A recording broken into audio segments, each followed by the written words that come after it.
Working from home. Walang traffic, you can eat what you want, whenever you want, sleep when you want to, and even wear what you want.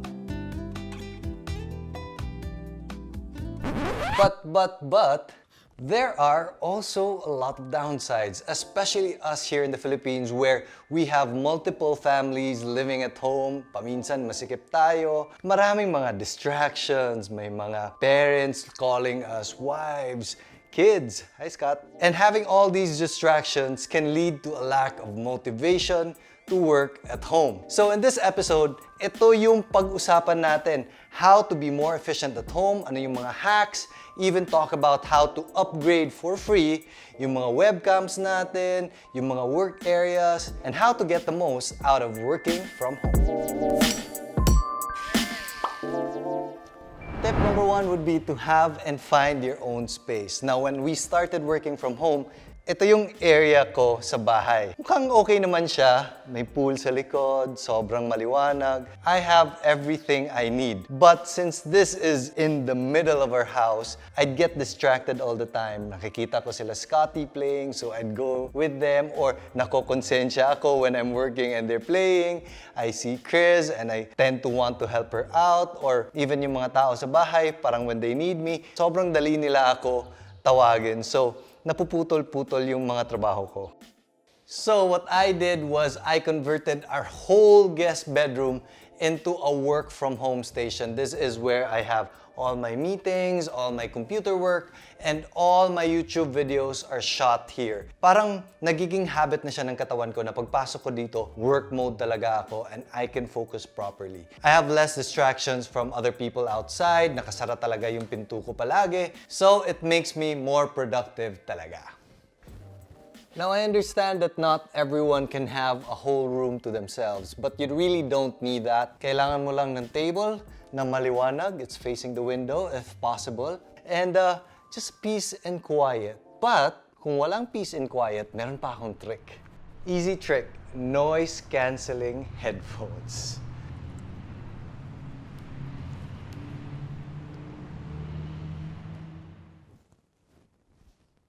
Ang maganda dito is that it cancels all the noise out, pero I tend to use these or my bigger ones para nakikita ng mga tao na, uy, may ginagawa si Slater, hindi ko i-disturb. So sometimes I just leave them on without it playing anything para lang makita nila, oh, I'm supposed to be focused and do not disturb.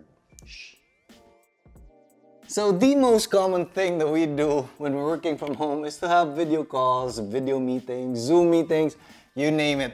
Ito talaga yung buhay ko every day. This is my new normal. And most of the modern laptops these days have pretty decent webcam quality. This one is our sponsor for today. Ang ganda ng kulay. This one is a new Huawei Matebook X Pro. This is the 2021 version. And ang cute niyang webcam niya.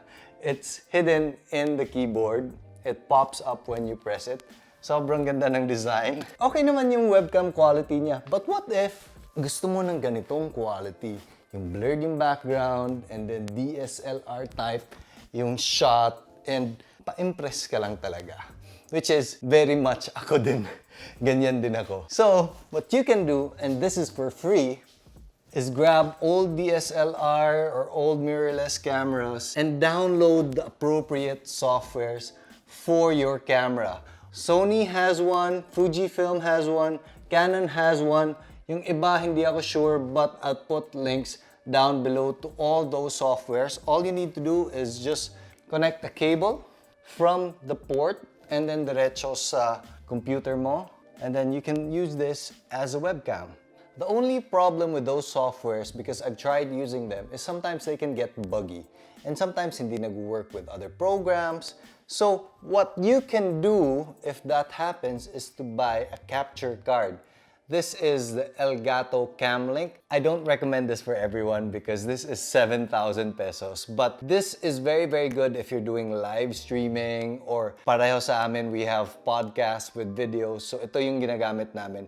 But if you can live with it being not 4K, not the ultimate quality, pang meeting lang talaga, I'll put a link down below to a capture card that's only 250 pesos. So yun, highly recommended yun. And now is a good time to talk about the sponsor for today. This is the Huawei Matebook X Pro 2021 edition. And syempre, pag work from home, kailangan natin ng mabilis at magandang computer. And this one, when I say maganda, ang ganda talaga ng screen niya. Nakikita mo siya even from off angles. Pero ang masasabi ko lang talaga after using this for a while, it's crispy. Parang crispy talaga yung screen niya. And it's also very fast. It has an 11th gen Intel Core processor and Intel Iris Xe graphics. So this one is perfect for those wanting to not just work from home but also be entertained from home.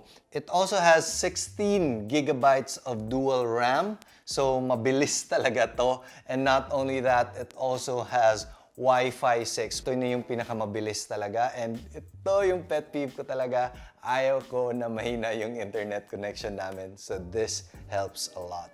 And syempre, just to make things sleek and elegant, ang laki ng mouse pad niya. It's super silky smooth. And then syempre, you don't want to always have to carry around a mouse with you. So this is just perfect. Oh, and this also supports the newest Huawei multi-screen collaboration. So what you do if you have a Huawei phone is to just tap your phone on the mouse pad and yan. I can now control my phone from the laptop. Awesome. This is probably the best purchase we had this year. And this thing has streamlined our workflow not only between me and Chris, but also between all the other team members that we have. This is a NAS storage device. This one is from Synology. And sobrang complicated siya nung una kong ni-research about NAS. That's why it took me a while to decide. But keep it simple. Wait lang. To keep it simple, a NAS is basically a hard drive that you connect to your computer. Ganyan, di ba? And basically, yung computer mo, mas malaki na yung storage. But with the NAS, para siyang hard drive na tinanggal mo yung wire. Kinonect mo sa modem and all the communications are wireless. Not only that, pwedeng ibang computer and other users can access the hard drive as well at any given time as long as my internet. So for us, it's been a godsend talaga because yung cloud storage namin punong-puno na. This one has 8 terabytes na hindi pa namin nauubos and it's expandable pa. So all the files that we put into the NAS device, parang nako-coordinate na agad. If I drop a folder to this NAS device, makukuha ni Chris, ma-edit ng mga kasama namin sa Manila or wherever in the world. So it's very streamlined and it's so easy. Para lang talaga siyang hard drive that is connected to a lot of people and doesn't have to have wires. That's it, a NAS device.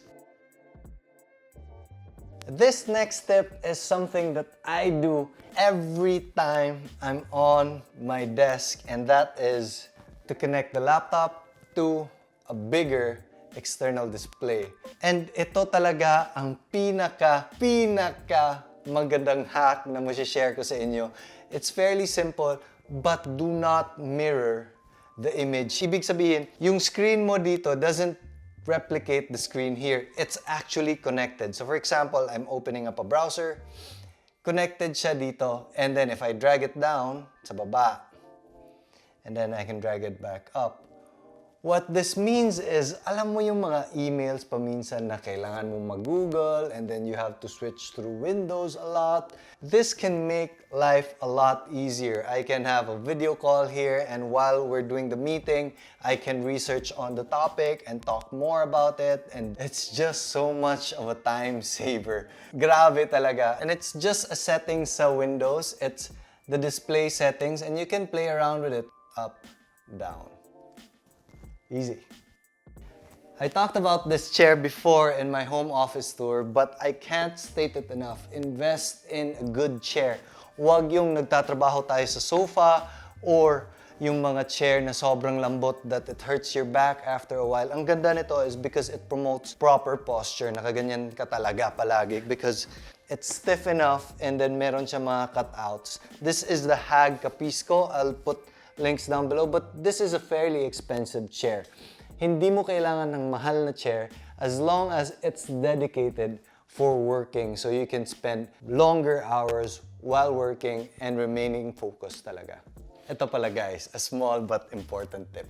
Buy a cordless phone. Nakakatawa na suggestion, but alam mo yung ngayon na sobrang dami namin in-order online, ang dami tumatawag, Sir, andyan po ba kayo sa bahay? Ganyan, ganyan. So palagi kami lumalabas from our office to get to the phone. So it was so distracting.